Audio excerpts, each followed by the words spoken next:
নমস্কার, পাপুনের গল্প ঘরে আপনাদের সবাইকে স্বাগত। শুরু করতে চলেছি আজকের অনুগল্প আমি কৃষ্ণেন্দু। কলমে বিশ্বজিৎ বিশ্বাস, কথনে তড়িৎ ভট্টাচার্য। আমি কৃষ্ণেন্দু, ক্লাস 7, রোল নাম্বার 26। ছোট্ট একটা ছেলে। আমি তোমাদের চোখে আঙুল দিয়ে দেখিয়ে দিয়ে গেলাম আত্মসম্মান জিনিসটা আসলে কি। জীবন বড় না আত্মসম্মান? এই কঠিন প্রশ্নের উত্তর দিয়ে গেলাম আজ এই সমাজকে। একটা চিপসের প্যাকেট দাম মাত্র 10 থেকে 15 টাকা, হয়তো তারও কম। রাস্তায় পড়েছিল, কুড়িয়ে নিয়ে কয়েক টুকরো খেয়েও ছিলাম, কিন্তু তাতেই দায়ী করা হলো চুরির জন্যে।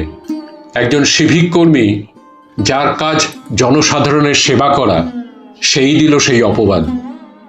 শত লোকের ভিড়ে এক ব্যস্ত বাজারে শুরু হলো আমার বিচার। আমি বারবার বললাম, মা, আমি চুরি করিনি, রাস্তায় পড়ে থাকা প্যাকেটটা কুড়িয়ে পেয়েছিলাম। কিন্তু কেউ বিশ্বাস করল না, এমনকি মাও না। মায়ের চোখে সন্দেহের ছায়া আমার সমস্ত ভরসা ভেঙে দিল। আমি কাঁদতে কাঁদতে আবারও বললাম, মা, তুমি অন্তত বিশ্বাস করো, আমি চুরি করিনি। কিন্তু সেই কথা ভেসে গেল বাজারের কোলাহলে। শাস্তি হিসেবে চলল কান ধরে উঠবোর শত মানুষের চোখের সামনে। লজ্জায় মাথা নিচু করে নিলাম। এই মুখ নিয়ে আমি বন্ধুদের সামনে দাঁড়াবো কিভাবে? এই অপমান কোথায় রাখবো?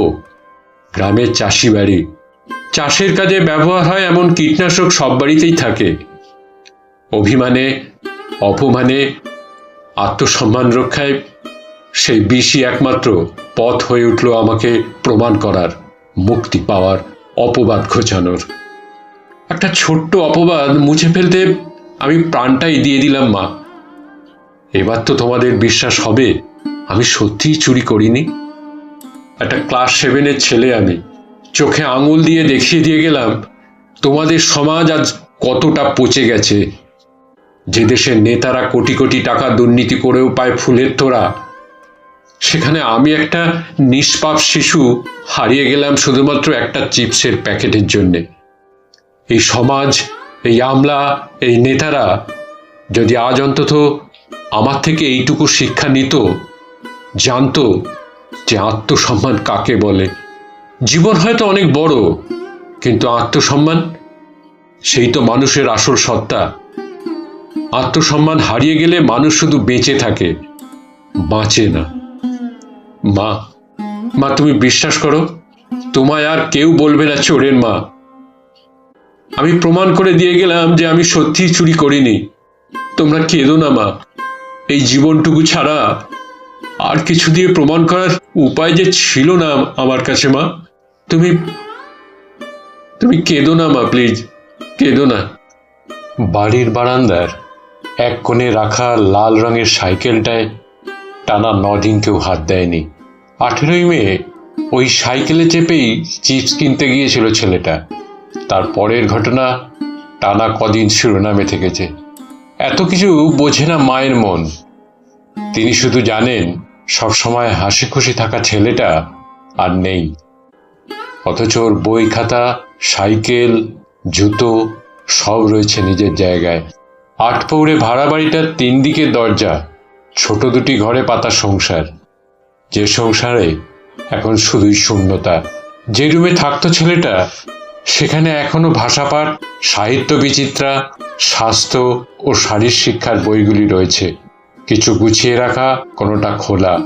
দক্ষিণা বাতাসে খাতার পাতাগুলো পতপত শব্দ করে। সেই শব্দে চোখের জল গড়িয়ে পড়ে মায়ের। স্কুলে গরমের ছুটি পড়ার আগে প্রথম পার্বিক মূল্যায়নের খাতা বের হয়।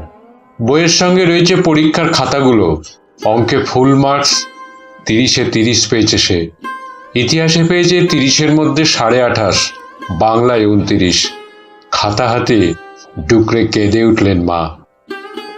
ভাইয়ের বই খাতাগুলো গোছাতে গোছাতে দিদি বলছিল, আর কি বা হবে, সবই তো শেষ, সবই তো শেষ, সবই তো শেষ। যদি ভিডিওটা ভালো লেগে থাকে তাহলে চ্যানেলটিকে সাবস্ক্রাইব করে পাশে থাকা বেল আইকনটিকে প্রেস করে দেবেন, যাতে পরবর্তী ভিডিও দিলে সাথে সাথে তার নোটিফিকেশানটি আপনাদের কাছে পৌঁছে যায়। লাইক করবেন, কমেন্টস করবেন, ভালো লাগলে শেয়ার করবেন, পাশে থাকবেন। ধন্যবাদ, নমস্কার।